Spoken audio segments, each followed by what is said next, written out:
বাংলাদেশের civil military ব্যুরোক্রেসিকে আপনি plot দিচ্ছেন, ফ্ল্যাট দিচ্ছেন, রাজুকের সুযোগ সুবিধা দিচ্ছেন, গাড়ি দিচ্ছেন, বিদেশে যাওয়ার সুযোগ সুবিধা দিচ্ছেন, রাষ্ট্রের ব্যয় কেন সংকোচন করছেন না? তাহলে আপনি বাজেটে যে আপনার ঘাটতি, আপনি তো ব্যয় সংকোচন করবেন, আপনি খরচ কমাবেন।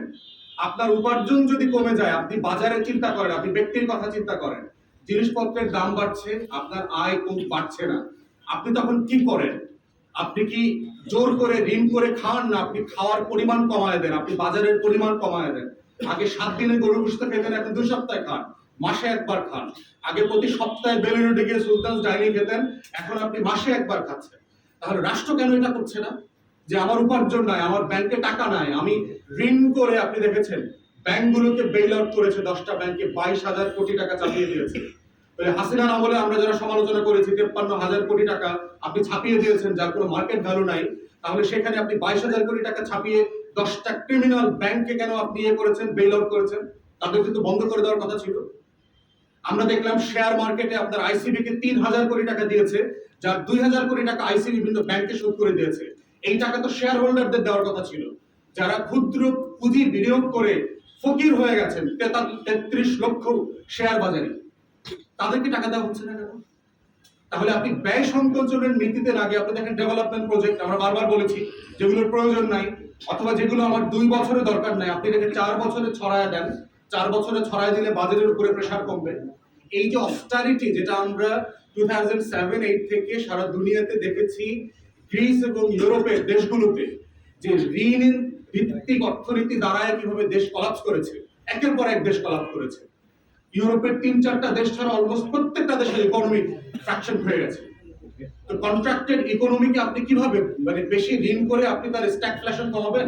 এটা প্র্যাকটিক্যাল না। তাহলে আমাদের পক্ষ থেকে আমরা দাবি করছি ভ্যাট ইনফ্যাক্ট বিলুপ্ত করে দিতে হবে গ্র্যাজুয়ালি। এটা 5, 12, 15% না, এটা আপনি গ্র্যাজুয়ালি কমায় এনে একটা সার্টেন টাইমের পরে ভ্যাট বিলুপ্ত করে দিতে হবে। এবং আমরা সারা দুনিয়াতে যারা প্রোগ্রেসিভ মার্কেট ইকোনমির কথা বলছেন, তারা বলছেন সিঙ্গেল ট্যাক্সে চলে আসেন। Customs duty, VAT, tax, excise, এরপরে হচ্ছে ডাইরেক্ট ট্যাক্স, কর্পোরেশন ট্যাক্স, এরপরে হচ্ছে দেখবেন আপনার পোর্টে এখানে সেখানে ট্যাক্সের অভাব নাই বাংলাদেশে। আপনি সিঙ্গেল ট্যাক্সে আসেন। নর্ডিক কান্ট্রি গুলো 40%, 42% ট্যাক্স দেয়। আপনি একবার একটা ট্যাক্স নেবেন এবং সেটা উপার্জনের উপরে ভিত্তি করে। গরিব মানুষ ট্যাক্স দেবে না। গরিব মানুষের জন্য ইনসাফ হচ্ছে তিনি ট্যাক্স দেবেন না, তিনি কাজ করবেন, তাকে রাষ্ট্র সাপোর্ট দেবে। কিন্তু আপনি টিসিবির চালের জন্য যে লাইন ধরে বাজার থেকে না কিনতে পেরে পণ্য কিনছে, তার উপর আপনি ভ্যাট চাপাই দিচ্ছেন। মানে এর থেকে জুলুম, অবিচার আর কিছু হতে পারে না। তাই আমাদের বক্তব্য হচ্ছে রাষ্ট্রকে total tax management, tax law, এগুলোকে ওভারহলিং করতে হবে, সিঙ্গেল ট্যাক্সে চলে আসতে হবে। এটা আপনি বাড়ান 20, 22, 15 কত করবেন, অংশীদারদের সাথে পরামর্শ করে সেটা করেন, আর কোনো ট্যাক্স থাকবে না। আর গ্র্যাজুয়ালি ভ্যাটকে আপনি যেটা যে পার্সেন্টেজে আছে এটাকে কমিয়ে জিরোতে নিয়ে আসেন আগামী 5 বছরের ভিতরে। আমরা সিঙ্গেল ট্যাক্সের কান্ট্রি দেখতে চাই। দ্বিতীয়ত হচ্ছে সরকার তাহলে বলবে আমি বাজেট ডেফিসিট কিভাবে ম্যানেজ করব। আপনি ডেফিসিট বাজেট কেন করছেন? আপনার উপার্জন 3.5 লক্ষ কোটি টাকা, আপনি কেন 8 লক্ষ কোটি টাকার ফুটানি করছেন? একটা রাষ্ট্রকে এই যে ফুটানির ভিতর থেকে নিয়ে আপনি ব্যাংকরাপ্ট করে গেলে একটা সরকার চলে গেল, এরপরে তার দায় কার? ঋণ নেয় কে? সরকারগুলো ঋণ নেয় কাকে বিক্রি করে, কাকে বন্ধক রেখে? সে আইএমএফ এবং ওয়ার্ল্ড ব্যাংক থেকে ঋণ নেয়। দলকে বন্ধক রেখে? আওয়ামী লীগকে বন্ধক রেখে ঋণ নিয়েছে, না 20 কোটি মানুষকে বিশ্ব ব্যাংক এবং আইএমএফ এর কাছে বন্ধক রেখে টাকা নিয়েছে? তাহলে আমাদের বক্তব্য হচ্ছে যে সরকার থাকবে আপনার দলকে বন্ধক রেখে ঋণ নেন।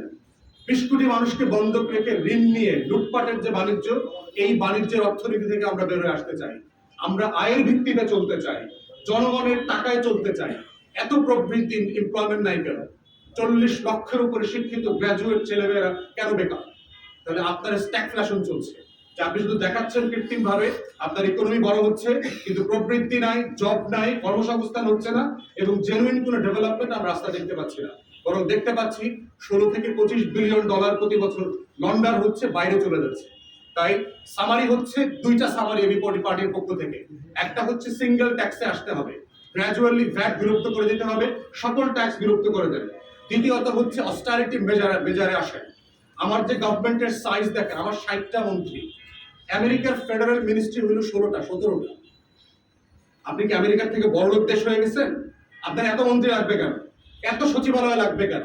এক সচিবালয়ে 4টা অধিদপ্তর আছে, কেন 4টা অধিদপ্তর লাগবে? তাহলে আবার মন্ত্রণালয় কেন দরকার? আপনি একই কাজ 4টা ডিপার্টমেন্টকে দিয়ে করাচ্ছেন। জাপানে সে ফোর্থ ফিফথ লার্জেস্ট ইকোনমি, তার মিনিস্ট্রি হচ্ছে 11টা।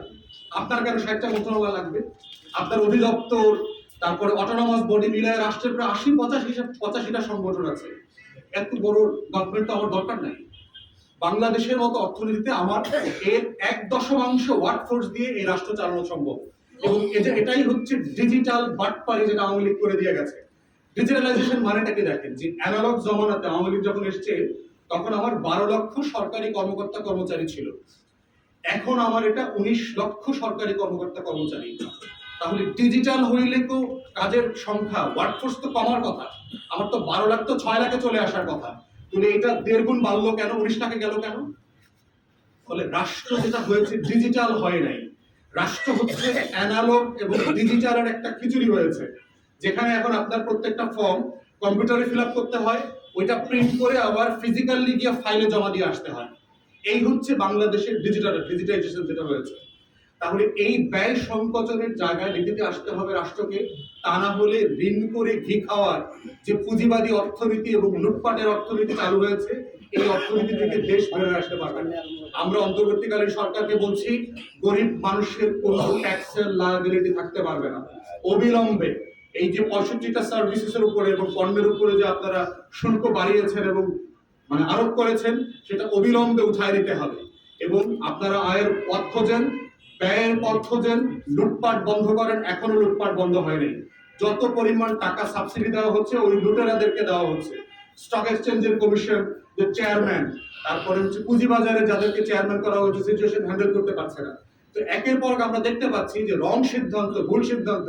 আজকে দেখলাম আপনার রুবায়াত শিবলি, যে সাবেক সিকিউরিটি এক্সচেঞ্জ কমিশনের চেয়ারম্যান ছিল, তাকে একজন উপদেষ্টা এত পরিমাণ শেল্টার দিচ্ছে যে সে এখন ঢাকা বিশ্ববিদ্যালয় ক্যাম্পাসে বিট দর্পে পতিত ছাত্রলীগের নেতাদের মতো ঘুরে বেড়াচ্ছে।